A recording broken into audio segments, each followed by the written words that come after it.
Bismillahirrahmanirrahim. Perkenankan kami berbagi adab memuliakan tamu. Salah satu akhlak mulia yang ditekankan dalam Islam adalah menghormati tamu.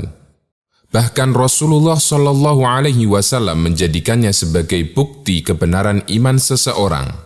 Dalam hadis dari Abu Hurairah radhiyallahu anhu, Rasulullah SAW bersabda, "Man kana yu'minu billahi wal yaumil akhir falyukrim dhaifahu."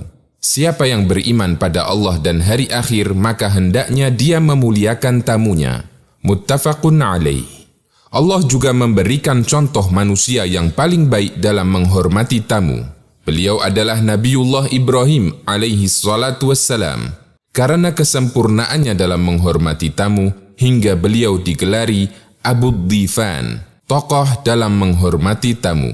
Di kesempatan ini kita akan melihat bagaimana adab yang diajarkan dalam Islam terkait menghormati tamu.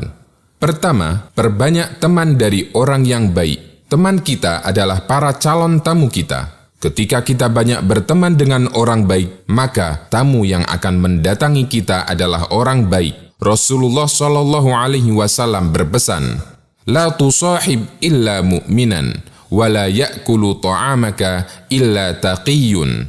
Janganlah kamu berteman melainkan dengan orang mukmin, dan janganlah makan makananmu melainkan orang yang bertakwa. Hadis riwayat Abu Dawud, Tirmidzi, dan dihasankan Syu'aib al-Arnaud. Sabda Nabi SAW, "Janganlah makan makananmu melainkan orang yang bertakwa," merupakan pesan agar kita banyak berteman dengan orang baik, agar tamu yang makan suguhan kita juga orang baik. Dalam Al-Quran, Allah pilihkan teladan adab bertamu dari kalangan malaikat yang mendatangi Ibrahim. Hal ataka hadithu dhaifi Ibrahim al-mukramin? Sudahkah sampai kepadamu Muhammad cerita tentang tamu Ibrahim yang dimuliakan? Quran Surat Adz-Dzariyat ayat 24. Yang sejatinya ini menjadi pujian bagi Ibrahim, karena Allah pilih malaikat sebagai tamunya. Kedua, dianjurkan untuk menyambut tamu. Ibnu Abbas radhiyallahu anhu menceritakan bahwasanya tatkala tamu dari suku Abdi Qais datang kepada Nabi SAW, beliau menyambut mereka dengan mengucapkan, "Marhaban bil wafdil ladina ja'u ghaira khazaya wala nadama." Selamat datang kepada para utusan yang baru tiba tanpa rasa terhina dan menyesal. Hadis riwayat Bukhari. Allah memberikan contoh dalam Al-Quran berupa penyambutan Ibrahim kepada tamunya. Allah berfirman, "Hal ataka hadithu dhaifi Ibrahim al-mukramin? Iddakhalu alaihi faqalu salama, qala salamun." Sudahkah sampai kepadamu Muhammad cerita tentang tamu Ibrahim yang dimuliakan? Ketika mereka masuk ke tempatnya lalu mengucapkan salaman, Ibrahim menjawab salamun. Quran Surat Adz-Dzariyat ayat 24 dan 25. Para ulama menjelaskan, salam yang diberikan Ibrahim lebih sempurna dibandingkan salam yang diberikan malaikat. Malaikat menyatakan dengan kalimat salaman, yang maksudnya kami memberi salam untukmu. Sementara Ibrahim menjawab dengan kalimat salamun, yang maksudnya semoga salam selalu tercurah untuk kalian. Artinya, Ibrahim memberikan doa salam yang lebih langgeng untuk tamunya. Demikian keterangan Ibnul Qayyim dalam Zadul Muhajir. Dan mengenai cara penyambutan tamu bisa dilakukan sesuai adat dan budaya masyarakat setempat. Ketiga, segera berikan hidangan dan buat tamu kita merasa nyaman, sehingga tidak merasa kehilangan ketika hendak menyiapkan suguhan. Nabi Ibrahim mencontohkan hal ini. Allah menceritakan, "Faragha ila ahlihi faja'a bi'ijlin samin." Ibrahim cepat menemui istrinya diam-diam, lalu datang membawa daging anak sapi gemuk. Quran Surat Adz-Dzariyat ayat 26. Yang dilakukan Ibrahim ketika beliau hendak menghidangkan makanan untuk tamunya, beliau pergi dengan cepat, diam-diam, menunjukkan sikap beliau segera dalam memuliakan tamu, dan dilakukan diam-diam agar tamu tidak merasa malu karena merasa merepotkan tuan rumah. Keempat, sediakan suguhan semampunya dengan berusaha menyuguhkan yang terbaik. Allah menceritakan tentang Ibrahim yang menyajikan daging anak sapi panggang. Allah berfirman tentang bagaimana Ibrahim menyediakan suguhan. Fama labitha an jaa'a bi'ijlin hanidh. Tidak lama kemudian Ibrahim menyuguhkan daging anak sapi panggang. Quran Surat Hud ayat 69. Hanya saja kita dilarang untuk berlebihan dalam memberi hidangan, terlebih jika motivasinya untuk riya. Ibnu Abbas menceritakan, Inna Nabiyya sallallahu alaihi wasallam naha an ta'amil mutabariyaini an yu'kal. Nabi sallallahu alaihi wasallam melarang untuk makan hidangan orang yang saingan dalam menjamu tamu. Hadis riwayat Abu Dawud dan disahihkan oleh Al-Albani. Di masa jahiliyah sering ada orang yang saling bersaing dengan tetangganya dalam memuliakan tamu. Siapa di antara mereka yang paling hebat hidangannya?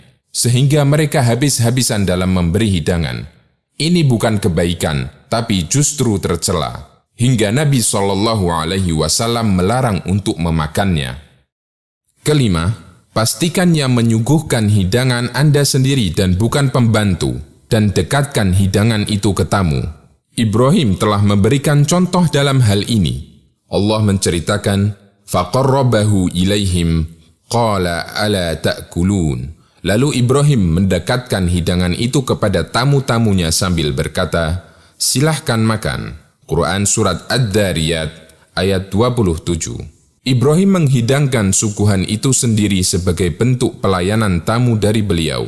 Ibrahim tidak menyuruh orang lain untuk menghidangkan makanan itu. Ibrahim juga mendekatkan hidangan itu tanpa terlebih dahulu menawarkan kepada mereka, sehingga tamu tidak merasa dirinya telah merepotkan tuan rumah. Keenam, perhatikan adab-adab syar'i selama melayani tamu, seperti tidak bersalaman dengan lawan jenis. Sahabat Ma'qil bin Yasar radhiyallahu anhu pernah mengatakan, la an yut'ana fi ra'si rajulin bimikhyatin min hadidin khairul lahu min an yamassa imra'atan la tahillu lahu. Ditusuknya kepala seseorang dengan pasak dari besi sungguh lebih baik baginya daripada menyentuh wanita yang bukan mahramnya. Hadis riwayat Tabrani dalam Al-Kabir. Bahkan jika memungkinkan, dipisahkan antara tamu lelaki dan tamu wanita, karena Allah perintahkan agar masing-masing menundukkan pandangan. Allah berfirman, "Qul lil mu'minina yaghuddu min absarihim." Sampaikan kepada para lelaki mukmin agar mereka menundukkan pandangannya. Di ayat berikutnya Allah berfirman, "Wa qul lil mu'minati yaghdudna min absarihinna." Sampaikan kepada para mukminah agar mereka menundukkan pandangannya. Quran Surat An-Nur ayat 31. Ketujuh, hindari semua aktivitas yang membuat tamu kita risih dengan kita, seperti menyapu atau teriak marah-marah, atau membuat anak menangis, atau ditinggal beraktivitas lainnya. Karena semua ini bertentangan dengan prinsip menghormati tamu.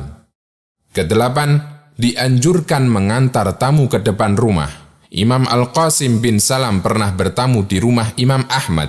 Ketika Al-Qasim hendak pulang, Imam Ahmad beranjak dari tempat duduknya untuk mengantarnya. Al-Qasim minta agar Imam Ahmad tetap di tempat.